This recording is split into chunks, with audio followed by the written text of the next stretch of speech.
আসসালামু আলাইকুম।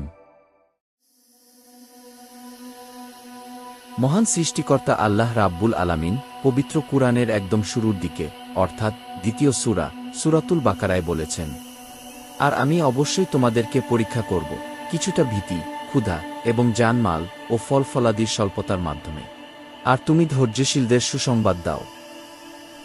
আয়াতটিতে আল্লাহ তাআলা খুব গুরুত্বের সঙ্গে খুব জোর দিয়ে বলেছেন, আমি অবশ্যই তোমাদেরকে পরীক্ষা করব। অর্থাৎ তিনি আমাদের পরীক্ষা করবেনই করবেন। কিন্তু কি দিয়ে পরীক্ষা করবেন? এই লিস্টের 1 নম্বরে রয়েছে ভয়।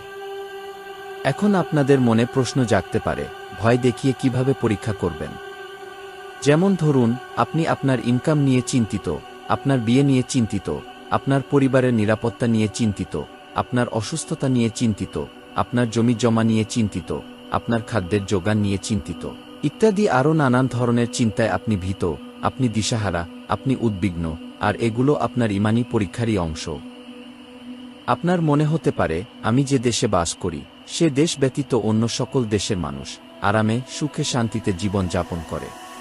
কিন্তু বাস্তবতা হচ্ছে, পৃথিবীতে এমন কোনো দেশ নেই যে দেশের মানুষ চিন্তাহীন, সমস্যাহীন, উদ্বিগ্নতা ছাড়া জীবন যাপন করে।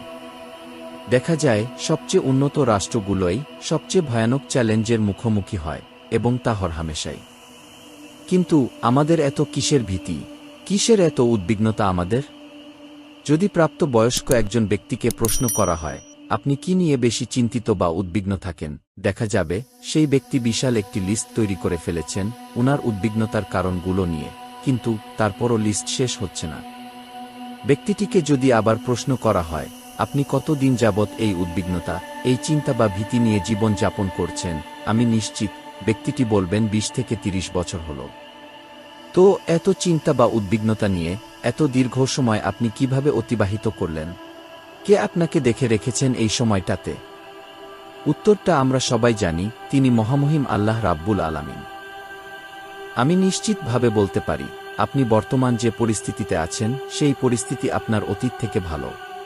কিন্তু অবাক করা বিষয়, আপনি এখনও চিন্তামুক্ত হননি, বা আপনার উদ্বিগ্নতা, ভীতি এগুলোর কিছুই কমেনি।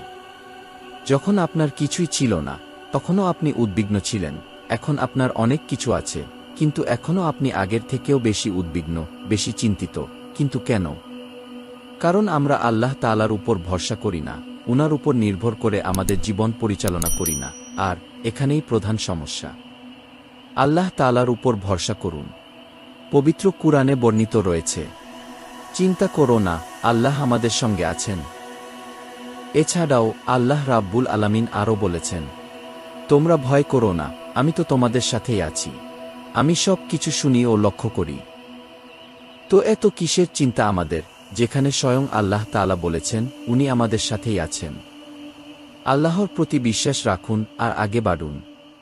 মনে রাখবেন, জীবনের প্রতি পদক্ষেপে আমাদের যে ঈমানী পরীক্ষার মুখোমুখি হতে হবে, সেগুলো আল্লাহ তাআলার নিকটবর্তী হওয়ারই পথ। যত ঈমানী পরীক্ষায় উত্তীর্ণ হবেন, তত আল্লাহ তাআলার কাছাকাছি পৌঁছাবেন এবং উনার প্রিয় বান্দা হবেন। আর আমাদের পরীক্ষার সম্মুখীন হতেই হবে, এর থেকে মুসলমান নামধারী কারো বেঁচে থাকার কোনো উপায় নেই। আর তাই আল্লাহ রাব্বুল আলামিন পবিত্র কুরআনের শেষের দিকে নয়, একদম শুরুর দিকেই বলেছেন, তিনি আমাদের অবশ্যই পরীক্ষা করবেন। কি দিয়ে পরীক্ষা করবেন? মাঝে মাঝে একটু ভয় দিয়ে, মাঝে মাঝে ক্ষুধার্ত রেখে, মাঝে মাঝে অর্থ কষ্টে রেখে, মাঝে মাঝে ক্ষুধার্ত এবং অর্থ কষ্ট উভয়ভাবেই, কিন্তু পরীক্ষার শিকার আমাদের হতেই হবে। আর এটাই আল্লাহ তাআলার ফয়সালা। ঈমান এনে থাকলে আমাদের তা মানতেই হবে। আপনি অনেক সম্পদের মালিক হতে পারেন, কিন্তু আল্লাহ তাআলা সেই সম্পদ নিমিষেই কেড়ে নিতে পারেন।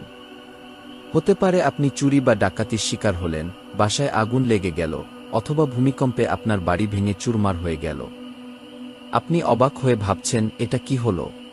আমার এত কষ্টে অর্জিত সম্পদ নিমিষেই কিভাবে শেষ হয়ে গেল? আপনার এমন ভাবনা সময় নষ্ট ছাড়া আর কিছুই নয়। কেউ যদি আপনাকে বলেও থাকে, আপনি অনেক সম্পদের মালিক, সুন্দর বাড়ি, সুন্দর গাড়ি আছে আপনার, খুব আরামে জীবন যাপন করছেন, আর এগুলোর অর্থ আল্লাহ তাআলা আপনার উপর খুব খুশি, তবে সেই কথা বা ধারণা সম্পূর্ণ ভুল। অনেক সময় আল্লাহ তাআলা আমাদের সম্পদ দিয়ে পরীক্ষা করেন, আবার অনেক সময় কেড়ে নিয়ে।